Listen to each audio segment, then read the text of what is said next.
So, if you'll excuse me, I'm going to invoke the most over-invoked book of all time, and that is, of course, 1984. But there's so many things in real life that are just kind of a mere image of the book. I feel in a lot of cases you just have to refer back to it.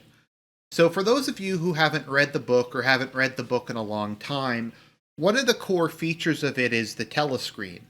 So, in the homes of the inner party and the outer party, there is a telescreen which is used to watch TV for breaking news, all that kind of stuff a normal TV would do.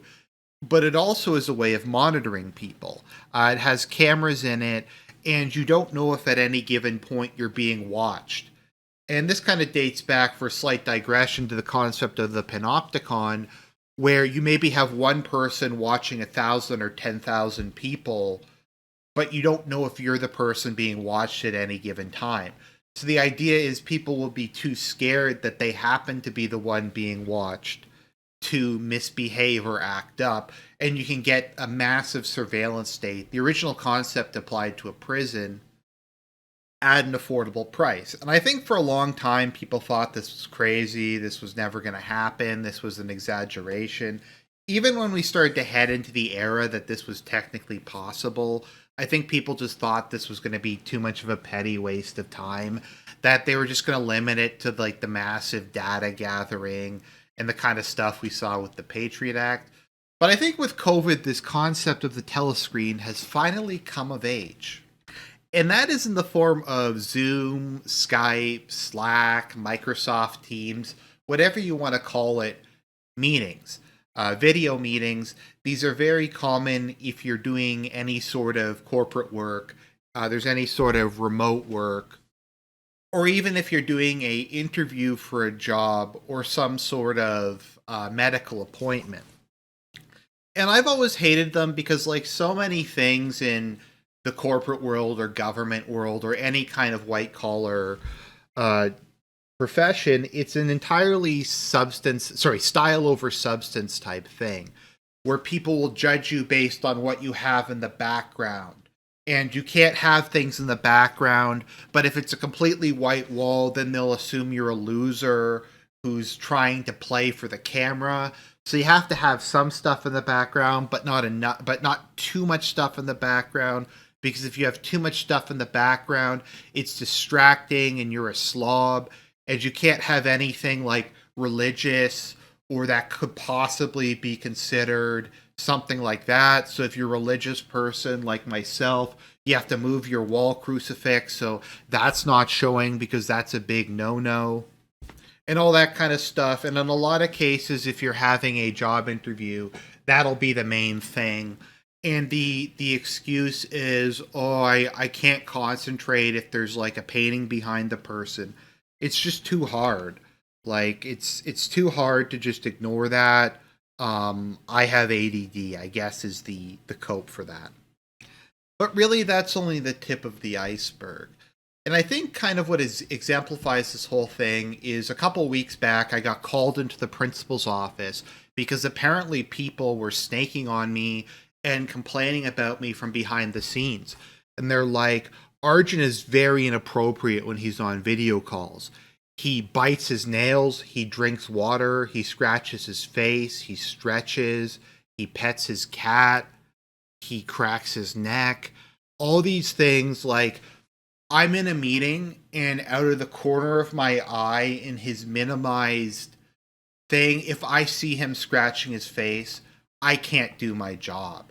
And once again, I just find this to be like the most petty pussy thing ever. Like, if you're such like a loser that slight motion out of the corner of your eye renders you incapable of doing your job, I think you have bigger problems than that. And as kind of a side note, if the complaint is people not being on push to talk, I 100% agree with that. That is actually super distracting. You can't hear what people are saying, and it's not like you can avoid it with your eyes. So I 100% agree that not being on push to talk is really obnoxious. And that if I was like loudly drinking water or cracking my neck or something with my microphone active, I could kind of see a case for that. But I very conscious of muting my mic just because I've been in so many online chats And it's always a disaster when people don't mute their mics. But that's not what the complaint was. There's also the issue of making eye contact when you're using a voice chat or a voice meeting. And I don't know about you, but I find most people who are doing work from home or in white collar work have two monitors. And when you're in a meeting, there is often one monitor you'll have the digital meeting on, and the other monitor you'll have the document on. So if you have two choices. You can either follow along with the actual document on your main monitor that your camera's on, or you can watch the screen.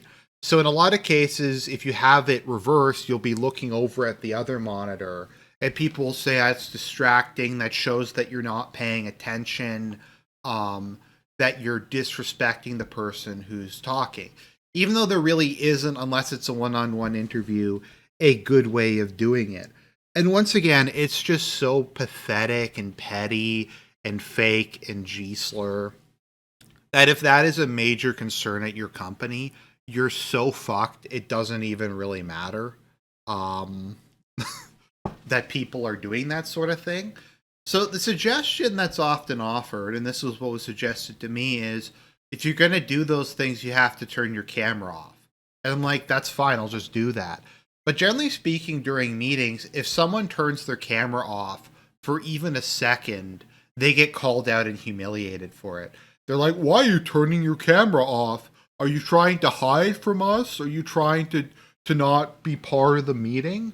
And that'll be kind of the attitude is they will call you out. They'll stop, like, even if they're doing a presentation, to call you out on it and humiliate you in front of the rest of the people.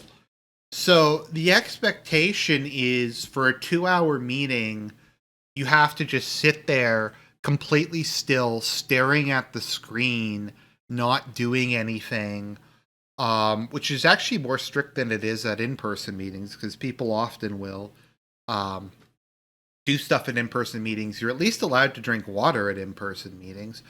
But if you turn your camera off too much, like with the Inter-Party and the Telescreen, then you're in big shit. You're disloyal. You're trying to obstruct the company. It's so fake. It's so just G-slur and retarded. Like, I don't even really know what else to say about it. The whole thing kind of speaks for itself. And for my master's degree, which is online, they expect you to have your camera on for full day long. So we have intensives, which are kind of like exams, but there's normally a day of instruction, a day of group work, and then the actual exam. Obviously, you don't have to have your camera on for the actual exam, but they'll have a 7-hour long day with obviously a break or two in it. But there'll be a 7-hour long day, and you're expected to have your camera on and just be staring into it the whole time. And I think what makes this whole thing worse is I believe very much in leading by example. And once again, this goes back to the whole, my favorite Bible story, the ungrateful servant who had his debt forgiven by his master, but threw a man who owed a far lesser amount of money in prison because he didn't internalize the lesson and the mercy that his master offered him. Is the people who complain about this don't do this. They do shit all the time. A lot of them will eat. They'll eat candy. They, generally speaking, don't dress properly. They'll wear t-shirts, but they'll get angry if other people aren't dressed for work. They won't mute themselves. They view it as being beneath them to consider other people. They'll even have their mics turned up, so they'll just be eating and crunching candy and moving papers around and shit while other people are talking and just being obnoxious in general because they're management, they're executives. They don't have to care about what the plebs are doing. And once again, it's not like I expect management to behave in exactly the same way as workers. There has to be a certain aloofness. There has to be a certain separation. There has to be authority above to kind of keep people in line. But it's just such a basic common courtesy, such a basic acknowledgement that we're both in this together. We're both employees. that they can't be bothered to click the mute button. And I do feel like in a lot of cases, this is a humiliation ritual. This is the people in charge saying, look, we're in charge. Fuck you. The standards we put forward don't apply to us. This is our way of showing that we dominate you. And I just really, that sort of thing rubs me the wrong way. I don't really have any problem with managers. I don't really inherently. I don't have a problem with people leading or people ruling. I just think there has to be a certain degree of respect that goes both ways. And trying to humiliate your employees. And I remember one of the companies I worked at, this was a daily thing. Like that member of the tribe boss who would say to me every day, you worship a Jew, you worship me. Um, who would like say stuff like that on a daily basis and like, well, take shots at Jesus, take shots at my family, talk about like all the women he banged back when he was younger and stuff like that when he knew I was uncomfortable with that sort of thing. I mean, I talk about stuff sometimes like that here, but in a work environment, I just don't want to hear about how many black women you had sex with when you were like 18 years old. I just don't think it's professional. I don't think it helps morale. But that is done, I think, primarily as a way of asserting your authority over the people who are lesser than you. And I just don't like that. It's very much like how in Dune, the Harkonnens would wash their hands and then wipe them down with a towel and then throw the towel to the Fremen. And as a form of humiliation. And then when the Atreides took over, they kind of took a more noblesse oblige, and they're like, we will just give out a drink of water as part of the ceremony rather than the humiliation thing, because we're rich, we're powerful, and we're in charge. But the thing goes both ways. There is a noblesse oblige to it.